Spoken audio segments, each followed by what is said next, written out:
So this experiment, we will need to have water. We have 2 cups of water. Yes. These 2 cups of water have the same amount of water, right?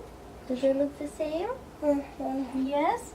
So look what we're doing now. We take the tall glass and we're pouring this water in here.